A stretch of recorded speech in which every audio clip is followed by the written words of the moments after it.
So now that we know that nerves can heal, what does the medical science say you should do? Just if you know, if you have neuropathy, if you have nerve damage, and you now know that your nerves have the normal ability to heal. I'm not saying that they all will, they have the ability to heal. What does the medical science, what do they say you should do at this point? Well, let me share it with you. Here's a medical study. It says effects of activity-dependent strategies on regeneration and plasticity after peripheral nerve injuries. Fancy jargon for effects of activities, certain activities, also called therapies. Effects of therapies, dependent strategies, certain therapeutic strategies after peripheral nerve injuries. So you have nerve injuries. That's another way to say neuropathy or nerve damage. Couple sentences that I think probably will hit home. Peripheral nerve injuries result in loss of motor, sensory, and autonomic functions in the denervated limb. Basically you start to lose the feeling and movements and sensations in your legs and feet. There are strategies to improve functional recovery after neural injuries. They have to address enhancement of axonal regeneration. Axonal, there's that word again. It just means nerve cell. It's actually part of the nerve cell. We're just going to say nerve cells. Okay, so there are strategies.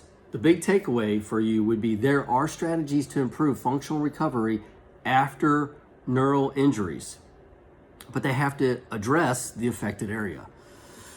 So by enhancing sensory inputs, motor inputs, activity-dependent therapies like certain stimulation or exercise have been shown to positively influence neuromuscular functional recovery and to modulate plastic central changes after nerve injuries.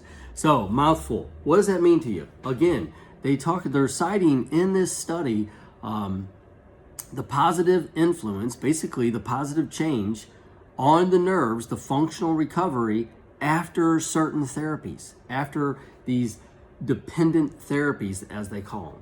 But however, they go on to say, however, it's important to take into account that the type of treatment, the intensity, the duration of the protocol, and the period during which it's applied, you have to take all of that into effect, because I don't want to give you, they're not giving you pie in the sky. I'm not giving you pie in the sky. That's why we do a thorough evaluation using a QST. Among other parts, we do what's called a nerve fit evaluation, and it will help us. It helps me determine who's a good candidate for the nerve fit therapy program. And we use these principles, therapies, protocols, and to help people get better. So I just want to pass on to you, this is not shared. There is plenty of research, plenty of medical research that shows peripheral nerves can heal, what has to be present, what it takes for nerves to thrive. No one's telling you this. No one's telling you how your nerves can heal or that they can heal, that there's therapies that could potentially help.